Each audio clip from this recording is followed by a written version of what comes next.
Listen. Big up to everybody who's watching. I'm just gonna play the intro.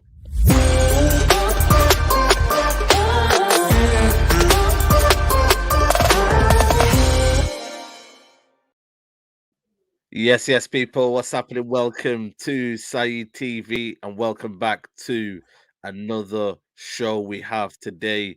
And we got the main man, the man that's doing bits right now. You get me, man like Leas. Leas, what are you telling me? You good? My guy, bro. It's been a long time coming, yo. We've been having to make content together, but thank you for having me on, bro. I'm excited to talk about United. It's been a while, honestly, since I've been talking United in video format, but I'm excited. Yeah, man. Big up to you, man. Big up to you. Let the people know who you are, man. If there's anyone that doesn't know what you do, let them know who you are and obviously what club you support, etc., etc. Nah, what's up, guys? If anyone doesn't know who I am, my name is Lias. You might know me on Twitter. It used to be a whole lot of Lias Bouzidi 10. I support Manchester United, but I consider myself like just a fan of the beautiful game in general. Like I follow all the European leagues, La Liga, Serie A, Bundesliga, all of it. But yeah, I do all of that stuff for Bleacher Report and other companies like that. Been doing that for around a year, and yeah, whenever I get the chance to talk to people like Saeed, other United fans, always a pleasure. Yeah, man. Big up to you, man. Listen, your edits are sick, man. Especially the Neymar one. That Neymar one My was guy, unbelievable, man. Nah, big up to you, man. appreciate Big that. up to you. You My get me? guy, yeah, Hopefully I as probably should well. have said that too. I dabble in the compilation game a bit. Yeah, man. Big up. We love to see it, man. And obviously the Ten Hag one is the one he Yes, did sir. as well. That was unbelievable. But yeah, man. Listen. Where do we start, man? Where do we start? Ten Hag's obviously arriving early, man. But I just want to just kind of get your opinion on Man United this season, man, and how it's been for you. Obviously, it's been a crazy one. But what's your overall feeling of the season we've had this season? For me, bro, I'm just on my knees for next Sunday to kind of come and go. This season for me has been finished since like February, and that's being Yeah, generous. And true. this like I feel like every bad United season that we've had since Fergie. So we had Moyes, we had Van Gaal's second season, we had Mourinho's third, we had this season. Every season, it's like, oh, this is the worst season I've ever watched United play. But I think this one truly might be the worst of the worst. And Mm, it's weird, right? Because you always kind of come out of a season like, okay, at least we still have these players to look forward to. We can kind of build around these guys, or we have mm, something to grasp in the previous season. I've kind of been of the mindset for a while now that there isn't a single United player that we currently employ that I'd really be disappointed if we sold. I think this trust me. team, trust me, Mm, like it's rotten, bro. Like honestly, there's not a mm, single one that I think has covered themselves in glory this season.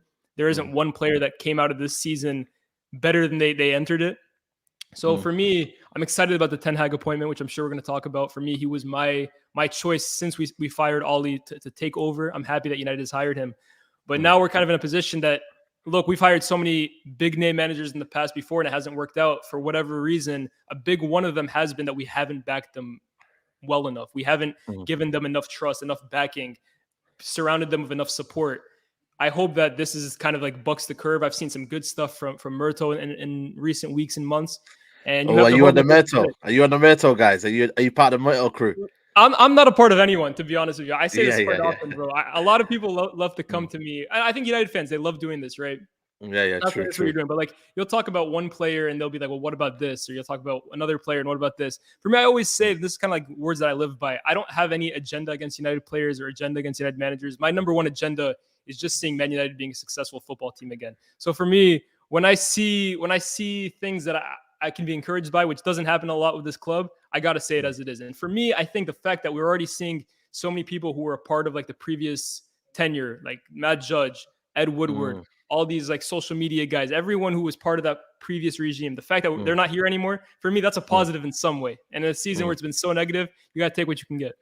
No, absolutely, man. You're right, man. I feel like this is a deep cleanse now. You know, I mean, Ralph Yeah. Ragnick has come in, he's exposed a few home truths, and now they've had to put it to fruition. They've had to say, you know what, we can't keep doing this. And Myrtle, you know, I mean, I will give credit to and it's coming and said, you know what, he's the best footballing man in there. If there's any footballing men, it's Myrtle, and he's worked through the ranks, and now he's started to open up, and he's got the advice from Ralph Ragnick. You know, a lot of people have given Ralph Ragnick a bit of criticism this season, you know, for me, justifiably in terms of maybe where we are in the league or whatnot. But for me, it's had an overriding effect on Man United's position in terms of behind the scenes, what's gone on. You know, how have you seen Ralph Rangnick. A lot of people say Racket Ralph is real, but how have you seen Ralph Rangnick, in this kind of tenure? Saeed, I agree completely with you. Mm, So when Ollie was fired, my whole thing was I kind of wanted to see an interim manager come in because there wasn't a guy at that moment that I thought would make a good United manager long term. Like I heard all the Conte talk, but for me, Conte would mm, never work at a United. And I thought that an interim manager, and then we go get the guy that we really want in the summer. That's the move, and that's what we did. And I was happy to see Rangnick come in, not because I thought he'd do as badly as he has done this season managerially, which we can talk mm, about that a bit, but because what he could bring past this summer, what he could do in a consultancy role, what he could mm, do, like we're talking about, we see one or two guys at boardroom level that are actual footballing men. Rangnick has a track record in this field, and to be honest, the football has been pretty poor. It hasn't been as good as I mm, expected it to be, especially for a guy who prides himself so much on pressing football. I don't think we've mm. seen that whatsoever. But I don't also blame that all on him. You're looking at a team that hasn't pressed for what 3-4 years now. It's True. impossible to just come in Yeah. overnight and just change that kind of team.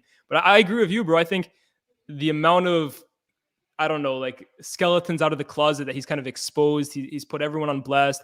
He apparently Mm, has this big folder of everyone at United who isn't good enough for the club that he wants to show Ten Hag. For me, mm, I've always been of the belief that Ranieri's impact will be felt past this summer, and I still mm. believe so. Like some short-term results don't change that for me, and overall, I'd rather have him at Manchester United than not. Mm. It's true. You know how it's funny how certain fans were saying Ole Gunnar Solskjaer was going to be that person to leave Man United in a better place. It's funny how it works, isn't it? But that's why I had a very very big grudge against Ole. Is that I felt like for me, we're seeing a decline of Man United in terms of not being able to kind of press, not being any tactical element, even players that need micromanaging. They don't even have a thought for themselves, even to how to play, and the lack of intelligence in the squad is frightening.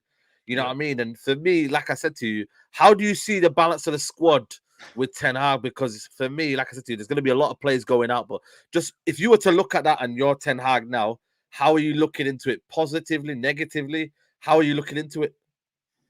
I mean, you're hearing reports saying that he really believes that he can kind of change the fortunes for a few players, and I think he can, to be honest with you, because while I don't rate a lot of the squad, I also don't think a lot of them are as bad as we're seeing at this moment. Like I think for a lot True, of them, true.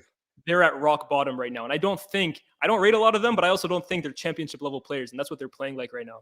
So I Mm, definitely believe that there's a few players in that locker room. We can go name by name that I think Ten Hag will look at and say there's a quality player in there, and he just needs maybe a better structure around him. He needs a bit of coaching. He needs an arm around him. Maybe he needs some mm, tough love of him in terms of mm, like a Luke Shaw, for example. So for example, yeah, I think Ten Hag will look at some of these guys and be like, yeah, I trust myself. I back myself. And mm, let's be also honest, United can't sign 10 players this summer. He's going to have to make do of a lot of them. mm.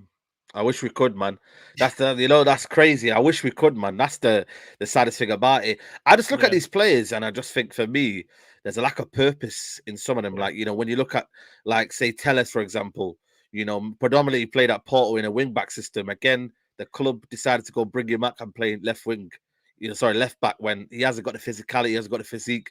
Wan-Bissaka can't really come out, play out from the back, can't really, you know, his technical abilities are quite fragile. They're not the best in the world. So I just think for me, from that standpoint of view, it's going to be very, very difficult for certain players that Ten Hag is going to introduce and keep. But for Yeah. me, he's coming in early. You're hearing Yeah. it today. That's for me, it's crazy, man. That he's coming in early. He's not even having, it just shows you the man he is as well, by the way, that he's a winner. The fact that he's not taking part in the parties and whatnot and the aftermath at Ajax, and he's coming in, he's terminating his contract 6 weeks early. Does that give you a bit of confidence, or does that just kind of make you feel like a bit worried because there's a lot of job to do here, man, and there's a big job to do? Let's be honest, bro. Whether you like it or not, there is a huge, huge job on hand. Like, Mm, let's not get it twisted. This is not an easy job. And to be honest, I have a lot of respect. My guy, I have a lot of respect for Ten Hag, to be honest with you, because especially for a manager whose stock is on the rise, he's just coming off Eredivisie dominance, right? He has dominated the Dutch league for the last 5 years. And for everyone saying, oh, Ajax always wins it, look at Ajax before he got there and look at Ajax 5 years later. The mm, proof's in the pudding. But this is a huge job for him. And he probably could have waited for maybe a City. Maybe he hopes Pep retires or leaves in a few years. But no, he decided mm, to take this job. Of course, there's a financial implication there. He's going to be paid a lot more than he was at Ajax.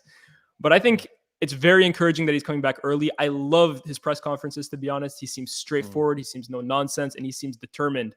And I think the thing he was talking about today, where he was saying, yeah, they're all going to an island to go party it up. I'm coming back early because I got the energy. I want to get started. I want to get things underway. I think that's hugely impressive and hugely needed, because the last thing that we can kind of do is enter next season on the back foot. We have to start strong in preseason. It's going to be a brand new way of playing football for most, if not all of the squad, and they're going to have to be on it from day one. So his energy is now or infectious. never. It's now or never, 100%. isn't it? When you look at it, Yeah. because how many managers? I feel like for me, this is now or never in terms of Man United backing the right manager on and basically demand, meeting his demands. We've got to now more than ever. I just don't look who else after him are you going to go for? Is he going to be back to the Mourinho mold of quick winning success, but then you might get a lot of toxicity? Or do you want a coach like Ten Hag who's going to nurture talent, who's going to nurture and bring a different culture? It's now or never, isn't it, Lias, when you actually think about it? 100%. And I look back at every appointment United has made post Fergie. And to be honest, I know hindsight might help us in a lot of them, but I think every single one of them was the wrong one. I think Moyes was too early a job for him to go from Everton to United is ridiculous. I think Van Gaal is a great manager historically, but he was 60 something years old. That was never long term. And Mourinho, we got him fresh off of being sacked of Chelsea. And we've seen what he's done in the next few years. It's clear to see that he was no longer the manager that we probably should have hired 3 years ago. And then Aldi, I think enough is said, right? It was just out of his depth. Yeah. So for me, this is the first time I look at United hiring a guy who his stock is high. He's fresh off winning. He's fresh off relevance. This is one of the top managers on the market. And I think this is the first time I can really look at an appointment United makes and go like, yeah, this is the right one. This is the guy they have to go all in for. Because if they don't back this guy and they don't give him the tools to succeed, I think you're looking at long-term failure. I know we've already had long-term failure. I think they could fall back a long way. So I think it's vital that they get this one right. Absolutely, man. Obviously, Ten Hag's been speaking. He goes, I don't see them like sharks when it all comes about dressing room. You need to be able to manage the dressing room. You have to make it function. That's how you win games. So, for me, that's the biggest thing I want to hear, Lias, when you're looking at the dressing room leaks and people just thinking that they can have any kind of opportunity to speak to the media and leak things out. He's already talking about dressing room straight away, which he knows that's the biggest kind of, fragile moment or fragile kind of state about United, is that the dressing room has been the one that's not been functioning, has it? I think United has adopted a really rotten culture at the club, especially amongst the players. And I think some of it has to do with Mourinho. And then I think also some of it has to do with Oli. And I think at the time with Mourinho, it was just too toxic in terms of it was like, I don't know, everyone was at each other's necks. And I think under Oli, he tried to reverse that and bring a more homey atmosphere. But I think at the same time, everyone is just too relaxed. There's no standards on anyone, in my opinion. And I think the fact that so many managers have been kind of fired because of these players. Let's face it, there's a manager sacking culture at this club at this moment, and it's player power. And I think that's vital for Ten Hag. He needs to identify A, who's coming out of the leaks, and B, kind of build this culture around the club that, listen, the number one priority for Manchester United should be winning. And that kind of cutthroat mentality has to be spread across the entire squad, because I think throughout the last few years, that hasn't been the number one priority. Absolutely. Big up to Adams in Super Chat. This is for all the 4-foot wannabe roadmen that only got 2 words in their vocabulary. Worry about it. Look like your players. You're a legend, man, bro. Yeah, man. Big up to Adams, man. Listen, we dealt with it. And yeah, man, we're just going to move forward now from now on. But Erik Ten Hag has said here again, it goes, a number of things still need to be organized in the staff and all the selection at Man United. We will work intensively on this from tomorrow. The culture for me he has to get it right, and hope United let him bring, even if for me it's Steve McCarron. I've not really got confidence in Steve McCarron, but again, for me, I just want to know that at least he's getting his role and he's getting his staff in there. That's the priority for me, because we need coaches at Man United more than ever.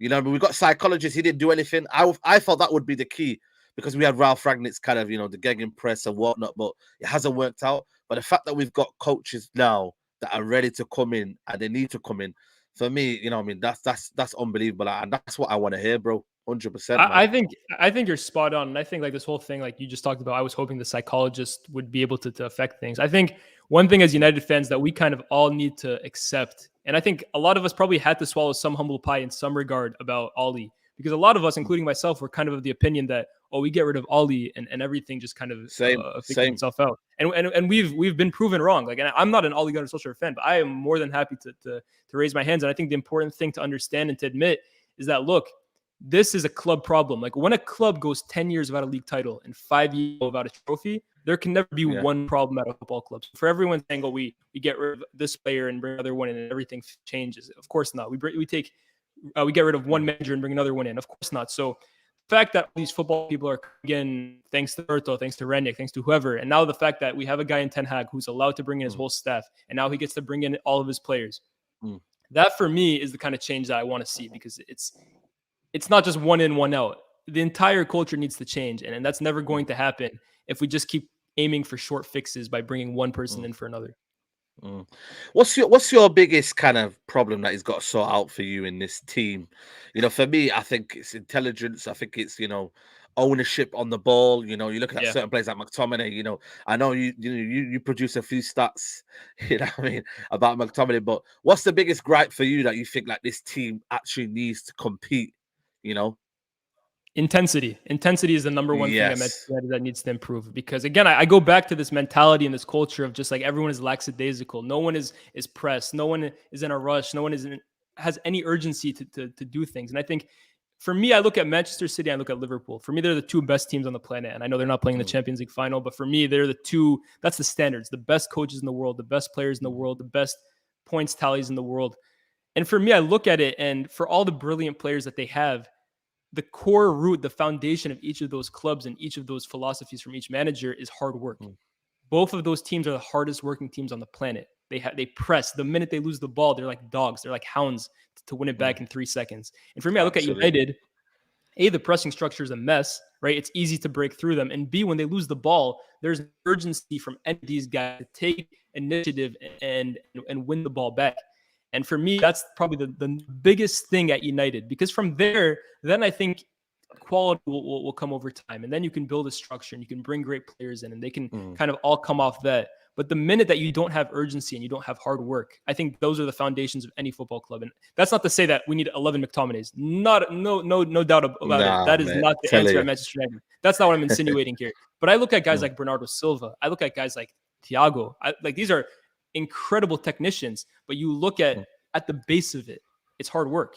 And for me, in terms of the players that we're getting, in terms of the mentality that we're trying to set in with the players we already have, that's the biggest thing. And then from there, of course, look, we need to improve that midfield. That midfield is one of the weakest in the Premier League. And I think you need to look at 1, 2, maybe even 3 midfielders this summer if possible. From there, I look at goalkeeper. Me personally, I'm sure you probably disagree on this, but I think that a goalkeeping change probably needs to happen maybe even this summer. I look up front. Can we rely on Cristiano Ronaldo for 38 games a season? I think that's difficult. But yeah, I think at the very core, it's intensity. I love it. Intensity, work rate, and then technical ability. I think those are the core 3 facets of any successful football club. No, 100%. I think for me, the pressing has been, we've already seen it against Crystal Palace for the first 30 minutes. Here and there, we might have seen it in certain games. Maybe I can remember Aston Villa game.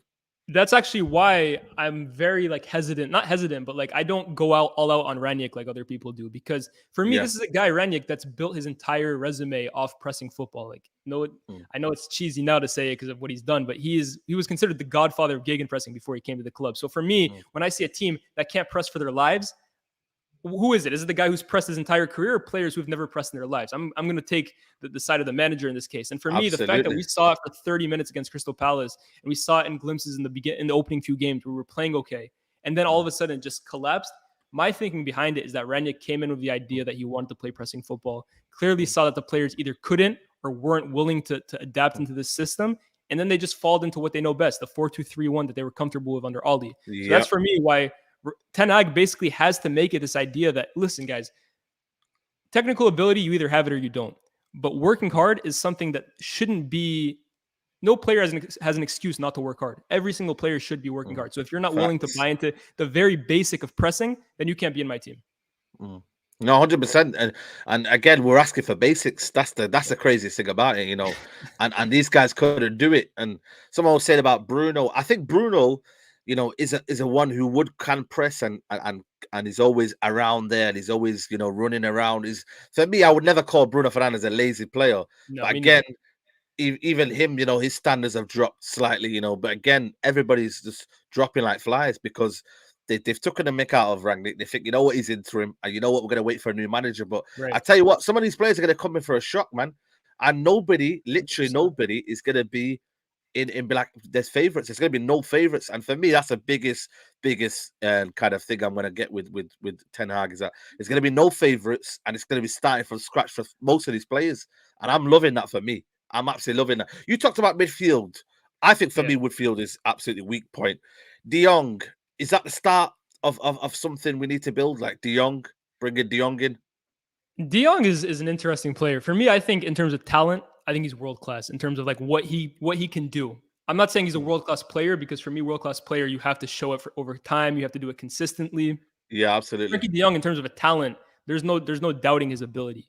And I think that you saw what he was able to do under Ten Hag, and even at an international level, he was incredible. And then he made this big move to Barcelona, and I think he's really struggled to find a role, and then when he found a role, to really adapt to the system. And I know a lot of people have a lot of doubts over the signing, but for me, I trust Ten Hag, and I definitely trust Ten Hag with a player he already has experience with. And so for me, him bringing in Frankie de Jong, if there's any player that knows how to get the best out of him, it's going to be the guy who already got the best out of him.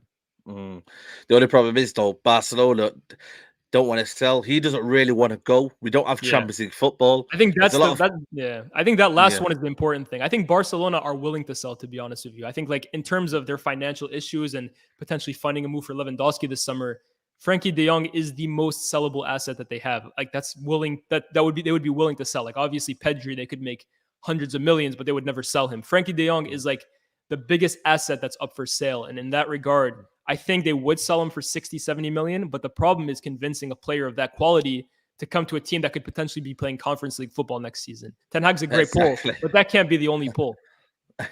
And also, Donny van der Beek is not going to give any kind of good words, is he? You know what I mean? He's not been playing at Man United. He thought he could come into this midfield of McTominay, Fred, you know what I mean, and work his way in there. A decent level midfielder can get yourself in the team. And that's where probably he's thinking, he might have his doubts. But again, Ten Hag pull, and the fact that he has a system that doesn't, it's not about big names, is it? It's about whether you can fit in that system and whether you can play that. And he can do that, De Jong. It's just whether United don't mess around all summer. I just feel like it could be a situation of Sergio Ramos when he flirted around for so many seasons, and the next week, he ends up staying, because Man United have got to get midfielders. Pogba's leaving now. Yeah. He's going to Juventus, and Matic is leaving. Donny van der Beek, I don't know what situation there. He could come back. He could. Mata will be leaving. Yeah, Mata will leaving. You know what I mean? Because I feel like Man United, like I said to you, need at least two, maybe possibly three midfielders. 100%. I'm completely with you. Two midfielders is a minimum, in my opinion. And I think especially if you sign a player like Frankie de Jong, you can't make the same mistake that you did with Pogba and just expect that Pogba is going to change the midfield on his own. Frankie de Jong needs to play with a defensive midfielder next to him. And I don't feel comfortable with any player that we have currently at the moment anchoring a midfield with Frankie next to him. Like, you would need a number 6 next to a Frankie de Jong. And already, like, Matic is the only real number 6. He already has his flaws, and he's not even going to be at the club anymore. So you sign Frankie de Jong, you need someone. And I'm just going to throw names out here. I'm not saying these are who United should be going to buy, but someone they've been linked with is Calvin Phillips, for example. If you sign a Phillips next to a de Jong, I think that's a really good pivot right there. Obviously, the hope would be to do better than the Calvin Phillips, but I think that's what United has to be aiming for. And this is where I think Ten Hag and Murto now and Rangnick, I think this is where we don't really run the risk anymore of these Ramos-esque sagas. I think Ten Hag, the fact that he's already asked for so much, license for recruitment, like, he has so much of a say in it. And I think the fact that he wants to get involved as quickly as possible means that he's not going to be caught up in these signings that last 3 months. I think he wants to get his targets done and dusted as quickly as possible. No, 100%. And for me, when you talked about De Jong just coming in as a low midfielder, it'd go back to the same thing of Paul Pogba, when we wanted Paul Pogba to kind of make this midfield majestic and make it look like it. That's the thing. And then now people will start to see that in De Jong and be like, "Whoa, what's going on here? Why can't he win midfield battles by himself?" Right? Yeah. Where's this player that you guys are raving of? But the club have to come in and make it an adaptable environment, and then bring in players to do that job. So for me, like I said to you, Calvin Phillips is one mention. You got Kamara at Marseille. There's doubts about his physicality and whether he's got the pace for the Premier League. That's another option there. You got Kakare from Lyon. I think he's underrated. Good player, again, very good player. Very good player. So for me, you got to get a midfield balance. But this is where Murto and these man, Someone's asking here what sentiment. Basuma, again, is he a holding midfielder by natural? I seen him at Old Trafford play that role unbelievably, but Yeah, good player. again, I don't know what you think. No, I kind of agree with you. Like, can he be the lone number 6? And here's the thing: does United even want to play with a lone number 6? Because There you you have go. Bruno, and for me, with Bruno is at his best, and I have my irks with Bruno. I think he's a great player, but I also think he has a lot of flaws. And one of them is that I think with Bruno, you have to play him as a 10. And that being said, then you have to have 2 guys behind him. So then, are you even looking for a real number 6, or are you just looking for like 2 pivots? And at that point, you're looking for better than Fred McTominay. So then maybe a Frankie and a Neves or a Frankie and a Basuma, could that work behind a Bruno? Maybe it could. Today, I don't know if you've seen, but we were linked with Kante. For me, I think that's a no-go. I think Kante's coming towards the end of his career. Not in terms of he's still a quality player, but I think for me, the Kante of old, you're not going to get that now. And I think Absolutely not. it wouldn't be wise. I don't know what you're thinking, but it wouldn't be wise to go get Kante now, would it? I mean, 2 things. Kante, I completely agree with you. I think he's on the decline. I think obviously like he can still bring a lot to a team. But my biggest gripe with the signing is that, look, Saeed, we're not gonna challenge next year, and we might not even challenge the season after. And N'Golo Kante maybe has 2 more years of being like a player that can be in a title challenging team. So if we're 2 years away from challenging for the title, and Kante only has 2 years left, imagine in 2 years when we're finally ready to take that step and Kante isn't that guy anymore. Kante for me should be looking at like a PSG or maybe the challenge right now, and they just need another midfielder in there. United needs to stop looking at like these short-term options that they'll get them for 25 million maybe because Kante's age, and he gives them a few good seasons, but 2 years down the line, we're in the same issue that we were 2 years ago. I think United needs to identify a midfielder that Ten Hag can look at and be like, I can compete with him right now, but in 5 years' time, he's going to be a staple in my midfield. You know what I mean? No, 100%. Because again, you know what I mean. I think PSG do that when they bought Gana Gay. They buy Danilo. There's certain players that will stay for 2-3 years and then they'll move on. I think Man City do it unbelievably. Rodri, when did they buy him at 22, 23? Yep. Bernardo Silva. Gundogan, I mean, we talk about Gundogan has been in that he was Pep's very first signing. Gundogan, he's been there the entire Came time. at 25. Yeah. So that's the way I see it. This for me, I definitely want to touch on that one. When you talked about Bruno and you talk about his flaws and that, is there a guarantee that he fits well in this Ten Hag system when it is based on possession based, keeping hold of the ball, overloads? Can he fit into that system? I think preseason again is the biggest kind of question mark, isn't it? I mean, he's going to have to, right? Because he's on a 5-year contract, 2027. I keep saying it. Like, for me, that contract makes no sense. But at this point, it is what it is. We have to live with it. And again, I keep saying that I don't have an agenda of any player. For me, I just want to see United be successful. So if that takes Bruno being in this team and we work around it, then so be it. But one thing for me that we kind of go back to what you were saying, Saeed, about no player is safe, no player owns a spot in this team. Bruno will be in the team to start, no doubt about it. And I think Ten Hag will give every go to make it work. And he may be able to make it work. He may be able to envisage a role for Bruno that we don't even see possible. Maybe he is able to get a side from Bruno that we didn't know existed. But if it doesn't, the biggest thing should be that it's not the end of the world. The entire team, it's not Bruno FC, it's Man United FC. So if he's not good enough, if he's not able to find a role in Ten Hag's system, if he's not able to adapt his game, we got to move on. It is what it is. Well, that's for most players in this team. You know what I mean? There's not going to be Ten Hag isn't waiting for anyone. You Absolutely know what I mean? And that means even a certain someone called Varane. You know what I mean? True. I've been disappointed by Varane this season. I'm not gonna lie to you. A lot of people said to me, first season, come on, man. I get a first season for a player who doesn't come with the pedigree of Varane. I agree. Van Dijk's come in and he's proven what he could do. Varane hasn't given us that same quality. You know what I mean? And what have you made of Varane? And like I said, he's had certain good games, but overall, I think for me, it's been a disappointment. What do you think? I mean, let me say this: Varane is a top talent. Like Varane is a really good center back. Let's get that out of the way. But I think Varane is also very lucky that A, Harry Maguire has had the season that he's had, and B, Harry Maguire has had the attention on him that he's had. Because I'm not. True. Let me put this out of the way too. I'm not a Harry Maguire fan like that. I think he's a good defender that I think is overhyped by some people and also killed by other people. And I think that people kind of look at United. And every single time a goal is conceded, what was Harry Maguire doing in that moment? But we've seen in the last few games, Harry Maguire hasn't been in the team, and we're still conceding ridiculous amounts of goals. And I look at Varane, I look against Arsenal. Varane doesn't need to be protected by a defensive midfielder or have a ball-playing goalkeeper behind him to clear the ball away for Arsenal's first goal. That's elementary defending right there. And listen, Varane, again, I'm not saying we should sell him. I'm not saying that he's not good enough for Man United. He very clearly is, but he has not been at the level that we expected him to be. We were expecting a guy who comes in and shores the defense up, and we don't look any better defensively when he's in the team, or when Maguire's in the team, or when Lindelof's in the team. That's the harsh reality of it. Absolutely. Someone's saying it with Varane. I think he still needs to adapt with Premier League. Van Dijk already had that at Liverpool. I understand that. I absolutely do. But then again, Diaz didn't, I mean, and Diaz came straight in and it was a monster. So I think for me, like I said to you, I've just kind of I wanted that pedigree. I'll be honest with you. Yeah. When people said to me, Champions League, Varane, I wanted that aura. I haven't felt that aura. There's been certain games where I thought, you know what, his pace and recovery is something that we've needed for a long time. But again, that feeling goes away, though, Liaz. When that pace, it goes away, man. I want to see defending. The art of defending is missing in football now. You're looking at Champions League games now. Look at the goals and. Bro, it's good on one sense because it's entertaining, but the art of defending is going, man. It's dead. Yeah, no, 100%. And the thing with Varane, right? I don't think you'll ever get that Van Dijk aura, to be honest, from him. And that's the reality of it, because Varane, for me, is a B-side center back in terms of like you have like your what's the best example? You have your Puyol, for example, who's in your face, he takes control of a situation, and you have your Piqué, who's more of like the guy who goes not under the radar, but he's a little bit more the quieter one. He's the guy who I don't know, the ball playing center back. And that's not to say Varane is a ball playing center back, but for me, I think Varane needs an alpha next to him, like a guy who, like a Vidic, for example, who's in your face, a Terry.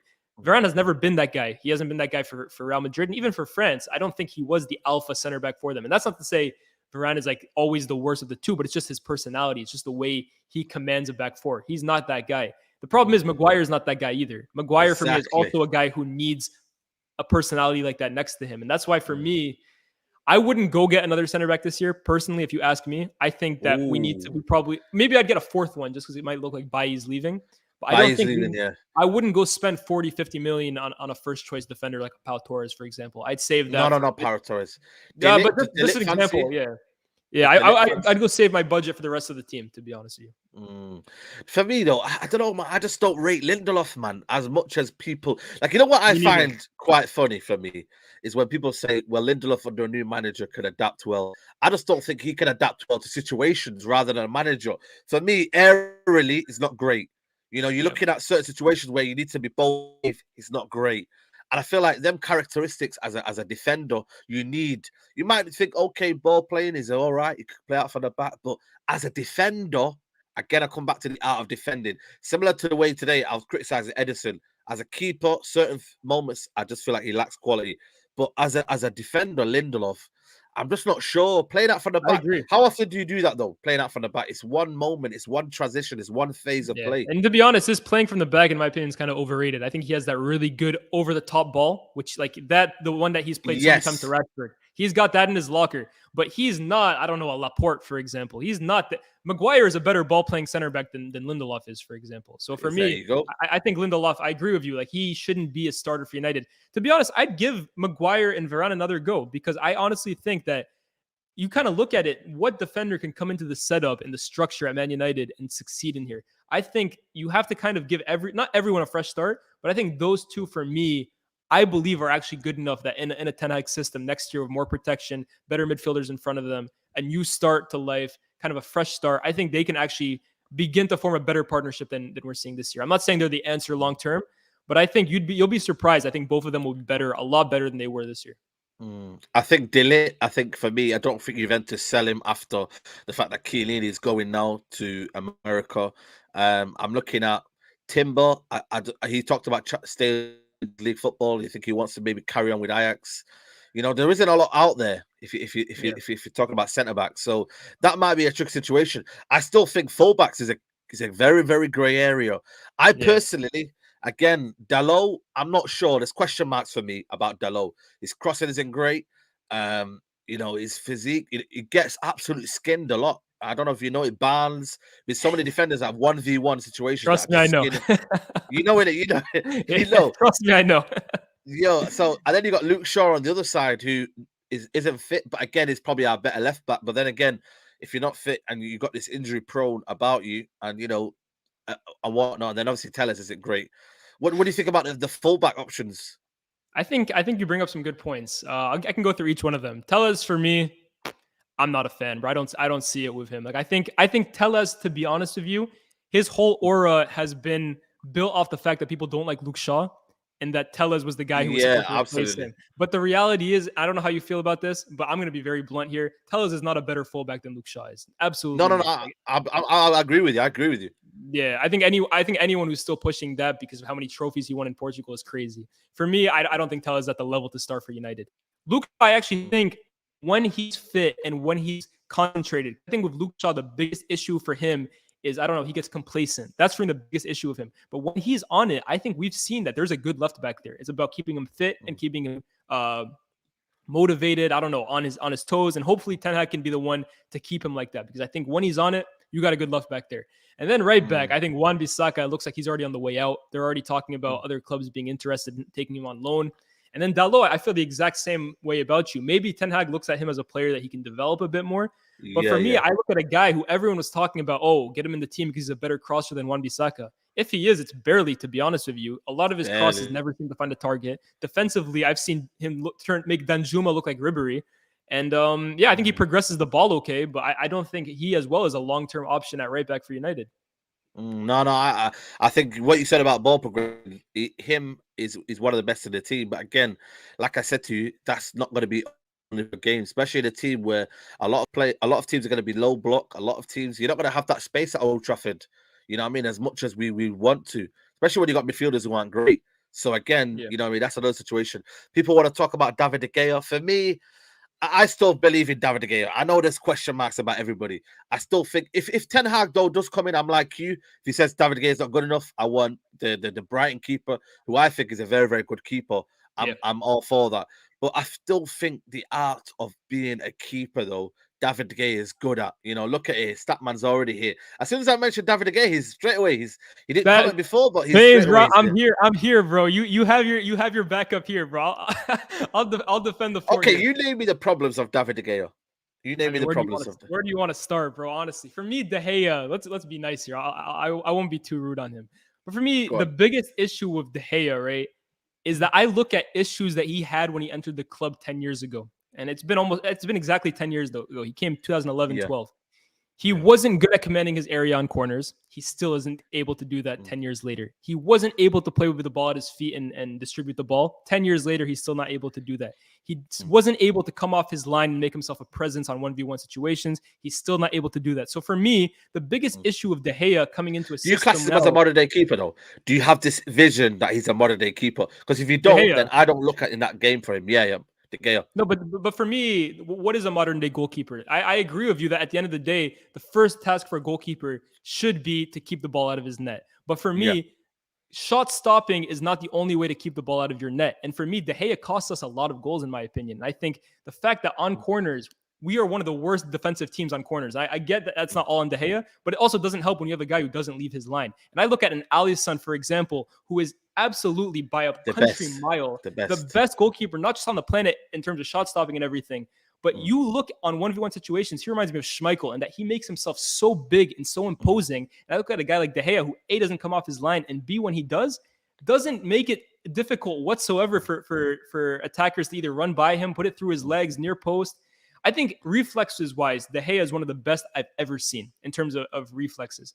But for me, the biggest issue comes back to his distribution. Those are just some issues. But for Ten Hag, who's a guy who wants to build out from the back and a guy who wants to keep possession and retain the ball, when you have a goalkeeper who every time you pass the ball to him kicks it out of bounds on instinct, just out of fright or whatever, I think De Gea for me is going to be one of the biggest players that stops us from playing Ten Hag's system to the maximum. I truly believe so. And I look at, if you put a ball-playing center back who does all the things I just named into that system, I think we're infinitely better under Ten Hag. Now, maybe under a different manager who doesn't want to play that style. That's my point. Then I can agree with you. But the fact is, we're not getting a different manager. We're getting Erik Ten Hag. So that matters.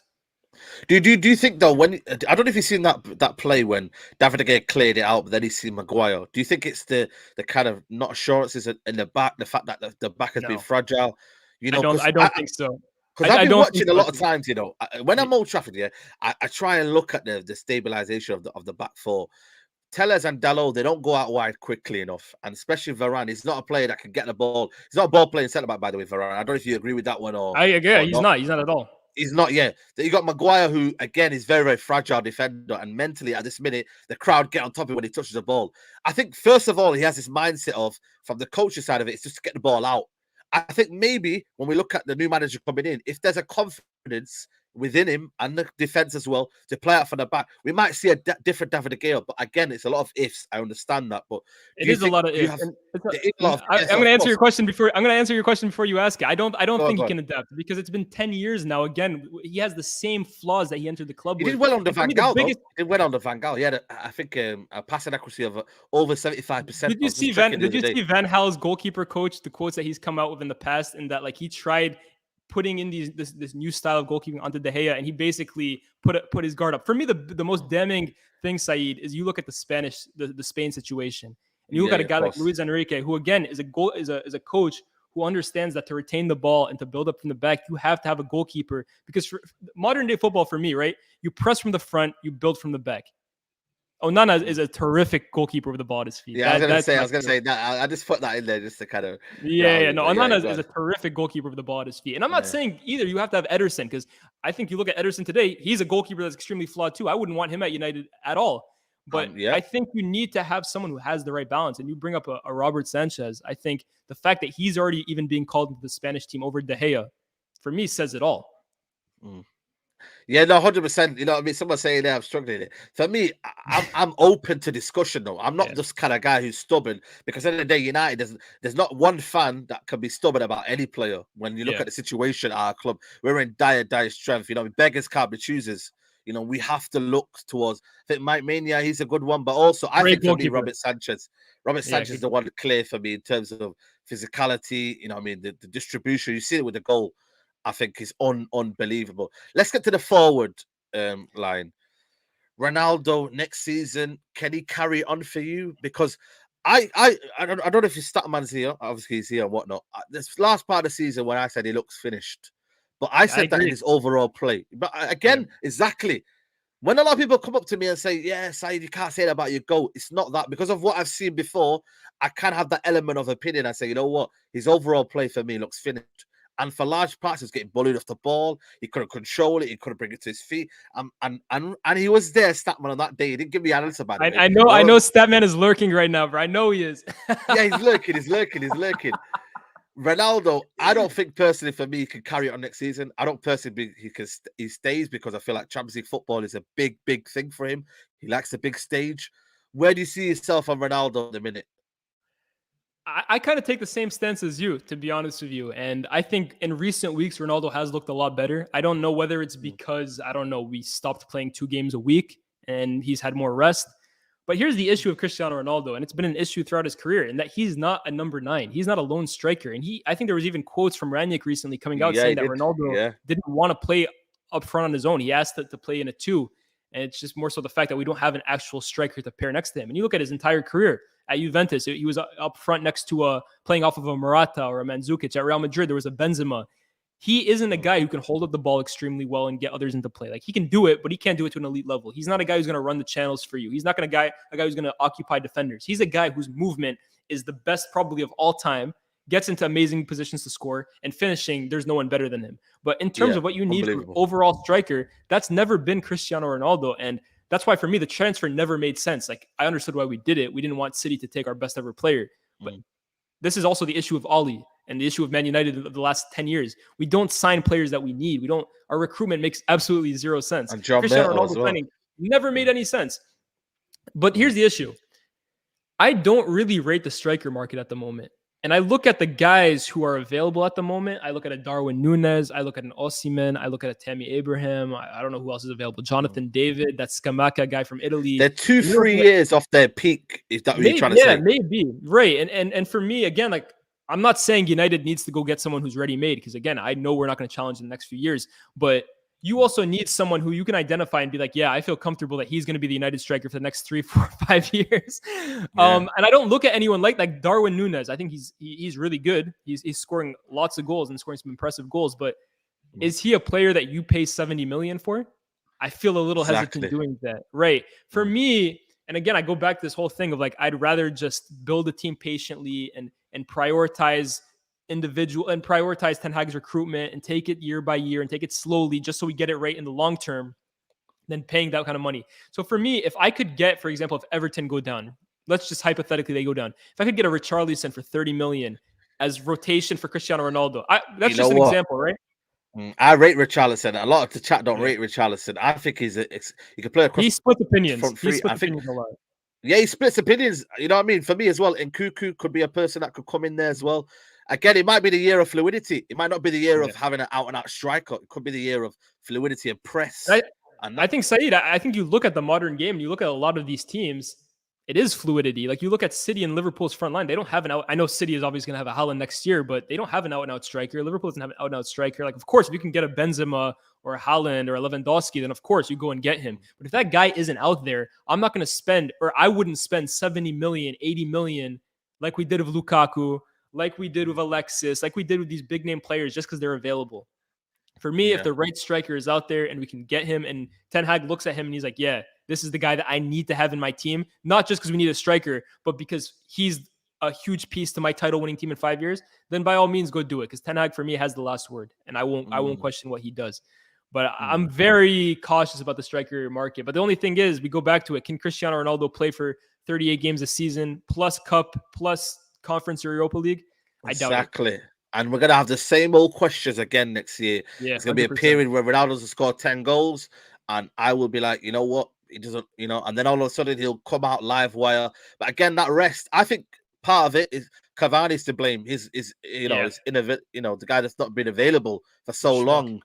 Exactly, bro. You know what? I actually liked Cavani until, for me, it started pissing me off and not being available and almost being like, kind of being a sore loser because, he wanted to leave, didn't get his promise or whatnot, and then now he's all of a sudden moaning. Someone's saying about Martial talk. Well, we need to find out what he's giving us.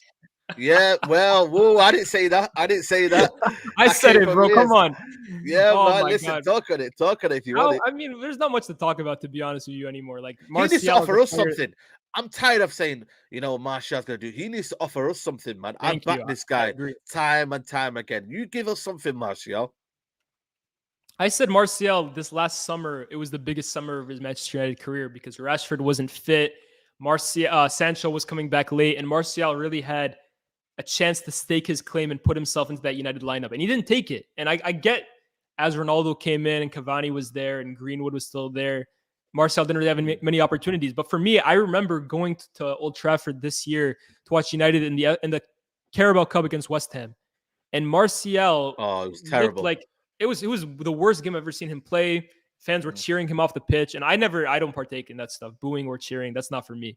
But he was done. And for me, Martial, like you look at him at Sevilla, he's had his moments here or there, but it's very clear for me that he's lost it, in my opinion. Like for me, he's not a player that I see making a major comeback at United. If he does, I'd love to see it because Martial at his best that season at lockdown for me looked like the finished product. Like he looked like a guy that could be the striker for United long term. But I don't think he's that guy anymore. I think physically he's finished. I think mentally he's not that guy anymore. And I think United should aim to look to move on, but I don't know who's going to buy him at this stage, to be honest. Yeah.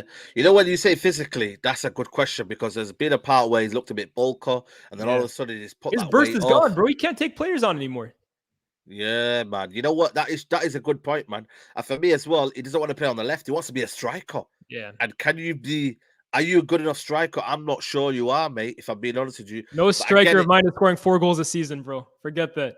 Well, you said it, you know what I mean? Like I said to you, I just think for me, when you look at Martial, I think for me, he's been in different eras, when you look at when he came in the Monaco era, you know what I mean? This new exciting Martial on the left-hand side. Then he molded into the Martial era.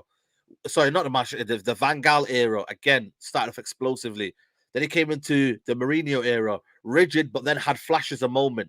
And then until Sanchez came in, that's when it kind of went downhill for him, really, when you look at it. Came a little bit back under Ollie, certain under moments, Ollie, for me, that was the best. That was his best form the first year under lockdown. I really looked at him. I was like, wow, this guy looks like one of the best strikers on the planet. I truly believe so.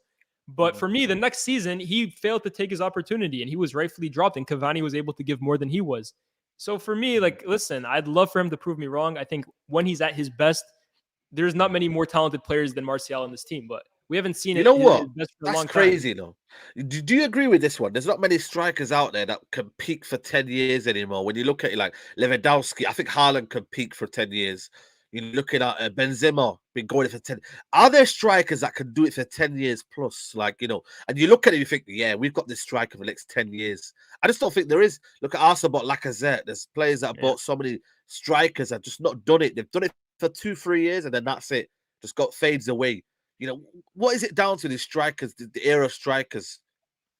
I think it's a good point, to be honest with you. I never really thought about it, but you're absolutely right. Yeah. And I think that's really though why, Saeed, goals are the most valuable thing in football. Like that's why attackers are the most expensive players. That's why they always win Ballon d'Ors. That's why they win the individual prizes, because goals are so hard to come by and goals win you games. So when you can find a striker who for 10 years can consistently bag them, they're worth hundreds and hundreds of millions. The problem is finding that guy. That's why, to be honest, maybe Nunez is that guy. And I don't want to write him off. Like for me, what he's doing at a young age is very impressive. But I've seen United go for these guys and spend 70 million on them, and then 2 years later, we're like, okay, how do we offload him? So that's why I'm just a bit hesitant. But like, look, there are guys like that. Like Haaland is clearly that guy. Haaland looks for me a guy who, if he can stay fit, will score you 40, 30 goals a season for the next decade or more. How do you find that next guy? Maybe it is Nunez. Someone's asking if I give Rashford a chance, then I would know there's an agenda. For me, Rashford's another one that I think he's finished. Yeah, he's finished, man. I think, just in terms of his ability, for me, listen, like I said to you, when you see it live as well, it becomes even more damning. I don't know if you've seen the moment where he tried to meg someone against, was it Norwich? But I don't think he could do it. There's certain things that he used to do, it used to be like quite easily to do. Yeah. Now he can't do it anymore. The turn of pace for me is gone. Savage beat him to a foot race twice, Lias. Rashford, for me, I'll tell you this, the most frustrating thing for me, and here's the thing, my first game ever at Old Trafford, going to watch them, I went to Old Trafford for my 18th birthday, and I watched United versus Midtjylland, and I watched United versus Arsenal. They were Rashford's debuts. Like I saw him bagging in goals on his debuts, and from there, like he was my favorite player for the next 3-4 years. But recently, and it's not even just this season, it's even last season, even when he was scoring goals, he has been off it, and it's just been getting worse and worse and worse. And for me, the most frustrating thing, again, you can excuse talent. You can excuse if a player isn't good enough. But when I see a player not even closing in on rebounds or not chasing defenders back or not even tracking back or putting in no effort the way Rashford has this season, for me, that's disgraceful. That's unforgivable. And especially for a guy who's supposed to be like Manchester born and bred, like playing for United and fighting for United should mean more to him than anyone else. And for a player who's effectively, it looks like he doesn't even care anymore. So for me, are you worried about Sancho in this Ten Hag system in terms of his physicality? Physically, he's not the greatest specimen. You know what I mean? He's not quick. He's not. Yeah. But again, technically, he's unbelievable. Do you worry a little bit, Sancho? Because a lot of people are not talking about. Everyone just thinks he's going to flourish under Ten Hag. Do you worry a little bit about his physicality? I definitely do. I definitely do. For me, right, a winger in the Premier League, you look at the best ones, inside forwards, wingers. What's the key component? What's the basis of every single one of them? It's explosiveness. It's they can get on the ball and beat players for fun. And you can look at Salah and Diaz, for example, who are probably the best of the best. A Son, for example, as well. You can even look at a Harvey Barnes or a Jared Bowen, who can get on the ball and beat players with pace. They can explode past them. Sancho is a very, very talented player. He's a very technical player. He's a very intelligent player. But his best work comes in his link-up play and his ability to get others involved. And that's the issue, Yeah. And for me, that can work in the Bundesliga. That can work at a Manchester City, for example, where the rest of the team can kind of make up for that deficiency. But at United, especially at a club that's so used to their wingers being explosive and touchline and get the ball and beat players for fun, Sancho is never going to be that kind of player, in my opinion, just because he doesn't have that burst in him. For me, I almost wonder, could he be better in like a number 10 position or like a false 9 position or something like that? Because for me... Yeah, bro, 100%. You might see that, but again, it's going to be very, very unlikely. And that's the problem. When it becomes unlikely and you have to stick to that number, the left-hand side, and he can't go on the right because he doesn't have the same impact as he does on the left. Yeah. You know what I mean? Is Ten Hag going to still force it? I still believe there's going to be, I think he's got enough qualities technically, Sancho, to still have have a say either way. But you know what? Now we have to think now properly now. We can't just think, Sancho hype, and we have to look at it, logically think, you know what, for everything that Ten Hag's going to do, does it suit that player? Does it suit a Fred? I think Fred more than ever now, is going to be reviving his career. Agreed. All of a sudden. Which is I crazy completely agree. Yeah, go on. I completely agree with Fred, but Sancho as well. I think it's a lot of hope from people. Like, oh yeah, next season he will be better because it's just he's. I agree he will be better next season. Like I think this year he had that kind of renaissance halfway through the season, showed a bit, but for me it's still been a pretty poor season for a guy who cost 72 million pounds. And that's the thing for me with Sancho. He will improve and he will get into Ten Hag's team, and he won't be the worst player at United. He won't be a player that everyone's like asking to leave or asking to sell or asking to drop. But I don't think he's ever going to be, in my opinion, I hope he proves me wrong, I don't think he'll ever be worth the money we paid for him, in my opinion. Like, I think we overpaid, in my opinion. Yeah. Well, that was because we were chasing for 2 years. Just Yeah. as we And kind of look, we wrap up almost the paid 100 million for him. We almost paid 100 million pounds for yeah, a guy exactly. who can't beat his fullback. Yeah. That's what I mean. Once we have a little bit of situation where we're looking at some players' deficiencies, we get some people who go like this overrated. Listen, just chill out, man. Zayn, relax. He's got ability. It's just that we want more in certain situations. Just as we kind of wrap up the show, give me your how many signings do you want this season, by the way? 23, but I know it's not going to happen. Yeah. I think realistically, United, what they normally sign 3, 4, 5. I think maximum you'll get this summer is 5, maybe 6 if one of them is a free transfer. Give me your 6 if you just to give him off par, like just off the cuff. And I'll be realistic too, right?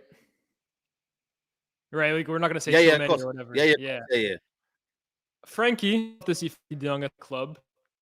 I think if we're being realistic, I actually think Christian Eriksen on a free would actually be quite good business from United, just because I think we're losing Mata, we're losing Lingard. Bruno, we'll see how he does next season. I know he's going to start, but we need depth in that position. I think Eriksen on a free, he's shown this year that he still has something. So I'd go Eriksen on a free, Frankie. Who else would I go for? I'd go for that Timber kid. Looks pretty good. Yeah. Can play almost as like an inverted right back as well. If we want to play 3 in the back, he's great for that. So that's 3. Defensive midfielder, the best that we can get. So if that's Kamara on a free, it's Kamara on a free. If it's Phillips, it's Phillips. But I'd get a defensive midfielder for sure. What is that? 4 players right there. I'd get a winger, but that's the difficult one. Maybe I'd look at who gets relegated out of Rafinha or Richarlison, and I'd maybe try and get the other one. Or Ousmane Dembele. In a dream world, I'd get Ousmane Dembele. Oh, dream. In a dream world. I think it'll be difficult as well to get a player of that caliber playing in the Europa What about League. This player here, Dybala? He's announcing today that he's leaving.